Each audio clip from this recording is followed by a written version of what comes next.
We will go to our guest, Harlan Ullman, but I understand we have a press conference by the foreign ministers of Syria, Iraq, and Iran. Let's listen in. Brothers, His Excellency, the Foreign Minister of Arab Republic of Syria, Bassam al-Sabagh, and my brother, Abbas Iraqi, the Foreign Minister of the Islamic Republic of Iran. I welcome them warmly. And once again, I thank you for waiting for us, and I thank them for paying this visit and convening a number of successive meetings. We had bilateral meetings with His Excellency President Abdul Latif Rashid and the Prime Minister Mohammed Shia al-Sudani, and also Mahmoud al-Mashhadani. We, the ministers, had bilateral meetings, and today's afternoon we had a trilateral meeting together. There is no doubt the key issue is pertinent to the harsh and dire conditions unfolding in Syria. The conditions were put to extensive discussion. This grave security situation and the repercussions of these conditions on other neighboring countries, namely Iraq. There is a clear emphasis that the security of Syria is a linchpin to the security of the region, and the security of the region is hinged upon the neighboring and surrounding countries, which are all hinged on the security of Syria as well as the security of Iraq. As we speak, military offensives are taking place in a number of provinces in Syria. We in Iraq condemn these offenses, these operations, and we also condemn the terrorist organizations which have been labeled and listed internationally according to the UN Security Council. We condemn all terrorist organizations without exceptions. We in Iraq ourselves were victims to terrorism, and we continue to stand up to and fight terrorism. The International Global Coalition for Fighting Terrorism was established in the first place for fighting terrorism in Iraq. And Iraq stands as one of the co-founders of this global coalition.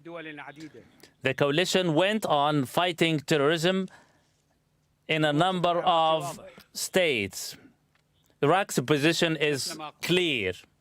And as I stated earlier, the security of Syria and the security of Iraq are intertwined, and it is the security of the region is hinged upon our respective security.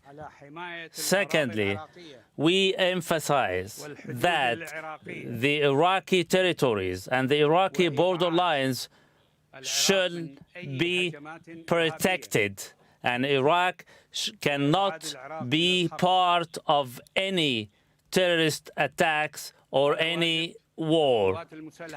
It is the duty of the Iraqi armed forces, of all their divisions and corps. And when I speak of all their division, I mean the Iraqi army, the popular mobilization forces, Peshmerga forces, and all other security forces. They are in total alert and well prepared to protect our borderlines and to protect the Iraqi people. We emphasize that we will support the Syrian people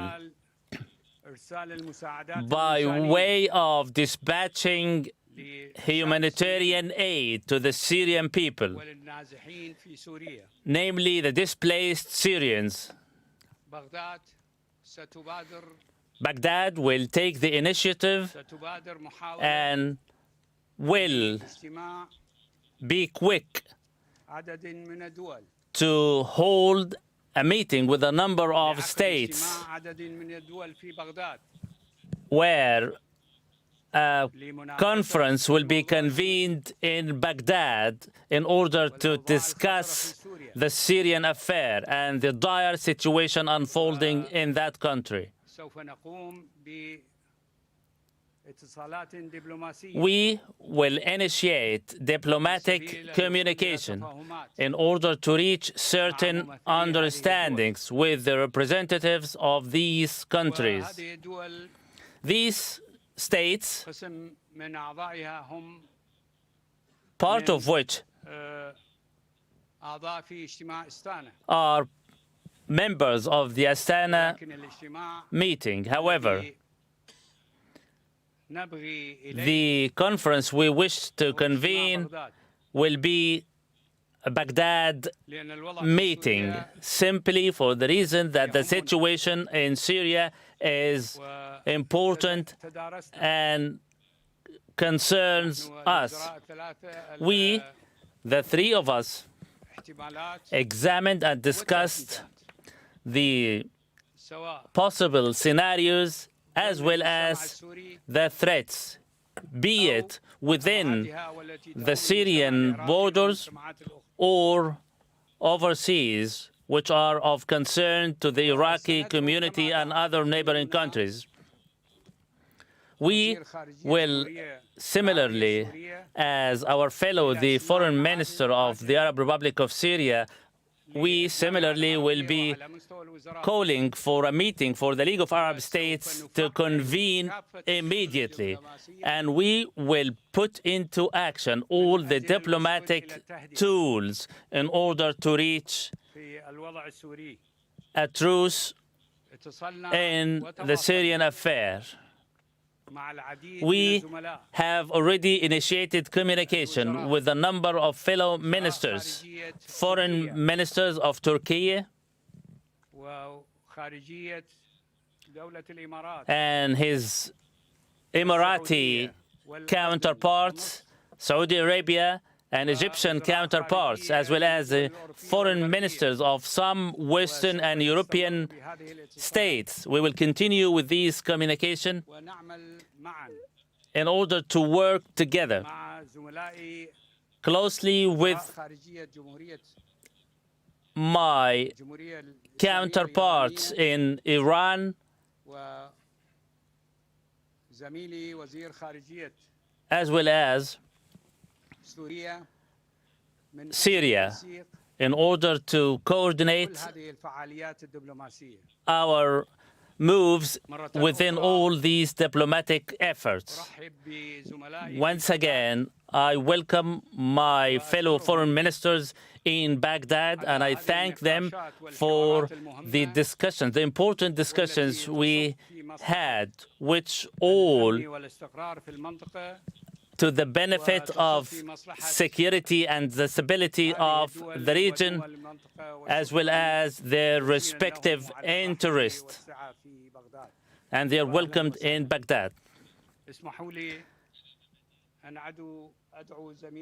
Allow me to invite my colleague, Minister Bassam, to address you and convey the viewpoint of the Syrian government in the first place. Then I will ask my fellow foreign minister, Mr. Abbas, in order to convey his. Now I give him the floor. Thank you, my brother, Dr. Fuad Hussein. As a matter of fact, this morning I had a number of meetings with the Iraqi top leadership the President, the Prime Minister, and the Speaker of the Parliament. I also had discussions with my Iraqi and Iranian counterparts. These discussions are all important, and they were all centered on the latest developments unfolding in Syria as a result of the terrorist attack launched by al-Nusra and Sham Liberation Fronts together with a number of terrorist groups on Aleppo, Idlib, Hama, and today on Homs. These operations were totally and strongly condemned without any ambiguity.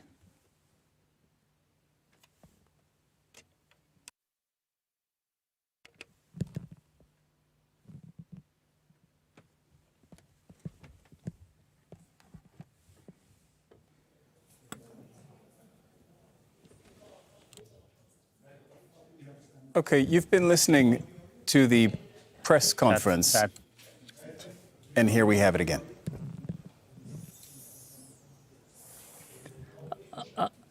I'm also delighted to see the government efforts in order to secure the necessary basic services and other basic needs in the areas that went out of control.